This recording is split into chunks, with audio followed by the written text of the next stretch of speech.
Kami po ay gumagamit ng barley dahil sa mga patotoo. Una talaga ako ang naka-witness how good barley was. Meron po akong aneurysm sa legs na hindi ako makalakad. Mga 15 days na hindi ako makalakad. And it so happens si mentor Marie Chris sa Florida, nagpunta dito sa Chicago. Nung dumating siya, nakita niya akong hindi ako makatayo. So pinilit niya akong uminom ng barley. Nagkanaw siya ng barley. So that was early morning, bago kami nag-breakfast. So uminom ako. Then lunchtime we prepare si Rolly, yung aking asawa, na siya talaga ang highlight kasi matindi ang kaso niya, liver stage 4 liver cancer. Ruptured pa, nag-rupture ang kanyang liver. Then congested heart failure, 25% na lang ang nagfa-function. Pero dahil sa experience ko na nakita ko na ako'y gumaling at walang surgery nangyari sa akin at ako'y nakalakad. So now here he is.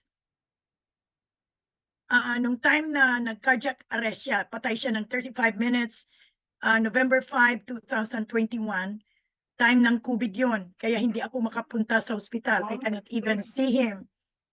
So, ito ang coma siya for 21 days, intubated. So, ang declaration sa hospital is no more chance to survive. Kung titingnan ninyo ang result ng ng discharge, nakalagay dyan, cardiac arrest. So, cardiac arrest patient siya. So, admission condition was very poor. Kahit nung discharge siya, he was still in the critical condition. Pero hindi, gusto nilang ilagay siya sa hospice facility. Hindi po ako pumayag. Sinabi ko, kung i-hospice ang asawa ko, he must be hospice at home. So kung tingnan ninyo ang disposition, it's already hospice at home. So, titingnan ninyo ang discharge exam, nilagay na nila expired. Kasi nung paglabas niya, expected na 7 days na lang ang buhay niya. Okay, so, umuwi siya sa bahay as hospice. At pagdating niya sa bahay, do you still have the slide? Do you still have the picture nung Mens Rene? Ayan yung Love, salamat kay Lord.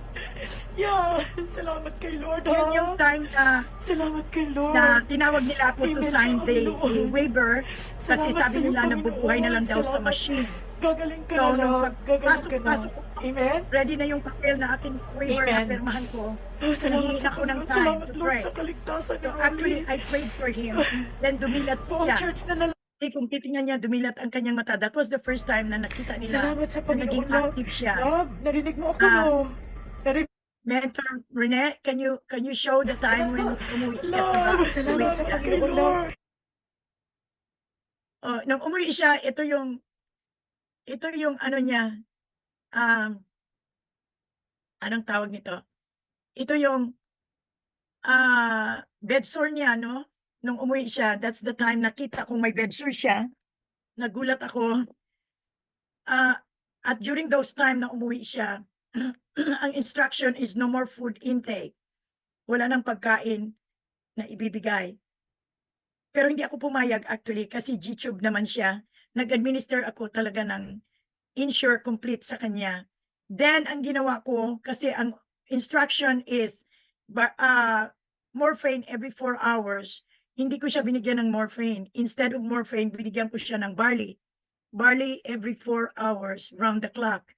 So, nagtiyaga talaga ako until nakita ko na, kasi wala na siyang resetang gamot dahil hospice nga, no?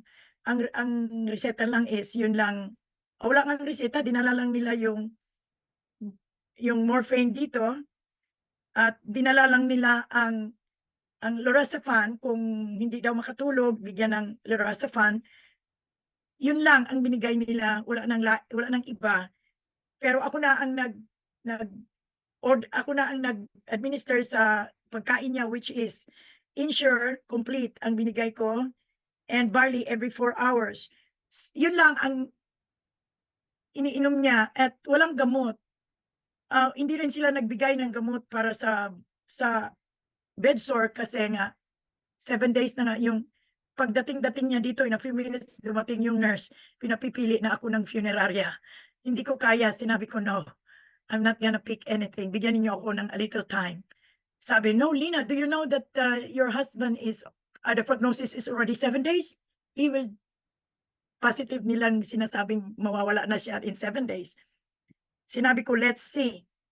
So, ang nangyari binigyan ko ng barley continuous yan hanggang unti-unti ay dinischarge na siya ng hospice kasi ang hospice kasi is only 90 days.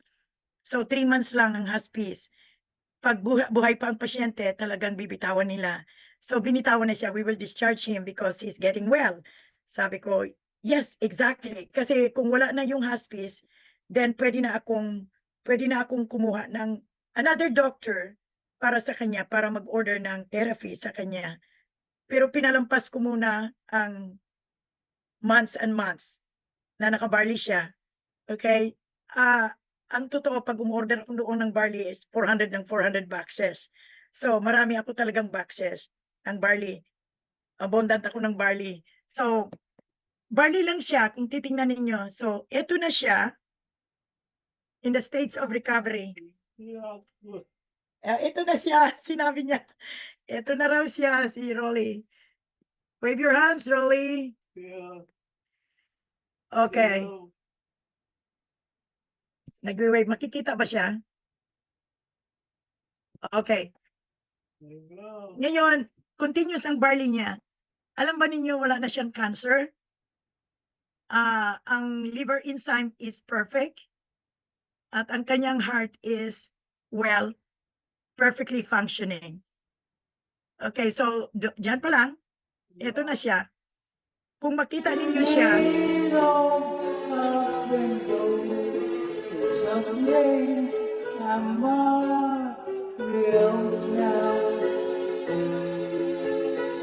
okay. Alright. Oh, praise God, ang dami palang picture diyan. Okay, no. So, eto naman yung bata, okey, kung titingnan ninyo wala na ring pag-asa itong bata. Ano siya, fair Robin ang case ng bata, walang ngalangalayan. So, ang ilong, bibig is open. So, mahirap mabuhay yung ganoong klase. Pero ang ginawa ko, sinabi ko kasi pamangkin ko yung,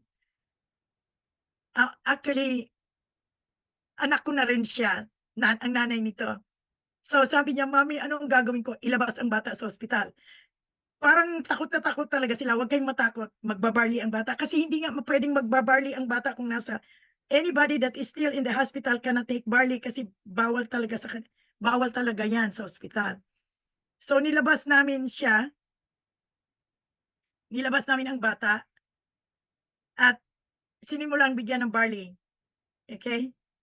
So, barley baby ito, eh. Ngayon, pakita na ninyo yung latest. Eto siya. Thanks God, thanks Vince Rene, good, you did it right. Okay, ngayon present time.